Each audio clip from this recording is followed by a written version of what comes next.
ఇక మంచి మైక్లో చెప్పాలి, చెడు చెవులో చెప్పాలన్న సీఎం వ్యాఖ్యలకు కౌంటర్ ఇచ్చారు మాజీ మంత్రి కేటీఆర్. మైక్లో చెప్పుకోవడానికి సీఎం రేవంత్ చేసిన మంచేమీ లేదని విమర్శించారు. రాష్ట్రంలోని అన్ని వర్గాల ప్రజలను సీఎం రేవంత్ మోసం చేశారని ఆరోపించారు. దోచుకునేందుకే మూసీ సుందరీకరణ పేరుతో నాటకాలు ఆడుతున్నారని ఫైర్ అయ్యారు. కాంగ్రెస్ సర్కార్ వచ్చిన తర్వాత ఆత్మహత్యల్లో తెలంగాణ రైజింగ్ అవుతోందని కేటీఆర్ ఎద్దేవా చేశారు. మైక్లలో చెప్పాలి, చెడు చెవులో చెప్పాలి అన్నాడు. నేను రేవంత్ రెడ్డి గారికి చెప్పేది ఏంటంటే, మంచి మైకులో చెబుదామంటే ఫస్ట్ నువ్వు చేసిన మంచి అయితే ఏం లేదు, రెండోది మైకులో చెబుదామంటే కరెంట్ కట్ అవుతుంది. ఏం చేయాలి మరి? మంచి ఆడికెళ్ళి చెప్పాలి, మనం చేసింది ఉంటేనేమో చెప్తే అందుకుంటుంది. ఇక చెడు చెవుల్లో చెప్పుడు మొదలు పెడితే రేవంత్ రెడ్డి గారు, నువ్వు చేసిన చెడు హైడ్రా బాధితుల నుంచి మొదలు పెడితే, భూముల మీద నువ్వు చేస్తున్న దౌర్జన్యాల నుంచి మొదలు పెడితే, ఇవాళ ఆర్ఆర్ ట్యాక్స్ నుంచి మొదలు పెడితే, నీ అవినీతి వల్ల ఇలా కుప్పగూలిన శ్రీశైలం సొరంగం నుంచి మొదలు పెడితే, చెడు ఎప్పుడు స్టార్ట్ చేస్తే నీ చెవిలా రక్తం గారుతుంది, యాది పెట్టుకోని చెప్తున్నాను.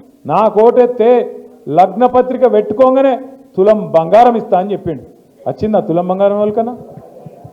తులం బంగారం మరి బంగారం షాపులో నమ్ముతలేరా? ముఖ్యమంత్రికి బంగారం దొరుకుతలేదా, పతారలేదా?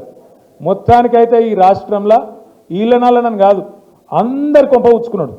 రైతులను మోసం చేసిండు, మహిళలను మోసం చేసిండు, ముసలోళ్ళను మోసం చేసిండు, ఉద్యోగస్తులను మోసం చేసిండు, నిరుద్యోగ పిల్లలను మోసం చేసిండు.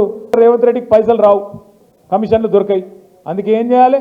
మూసీ అని ఒక రంగుల సినిమా, రంగుల కళ చూపెట్టి దానిలో 1,50,000 కోట్లు ఖర్చు పెట్టి అందులో ఒక 50,000 కోట్లో 70,000 కోట్లో దండుకోవాలి, ఢిల్లీ పెద్దలకు పంపించాలి, నా కుర్సీ కాపాడుకోవాలనే ఒకే ఒక్క తాపత్రయంతో, ఢిల్లీకి మూటలు పంపాలనే ఒకే ఒక్క తాపత్రయంతో ఈ ముఖ్యమంత్రి గారు పనిచేస్తూ ఉన్నారు.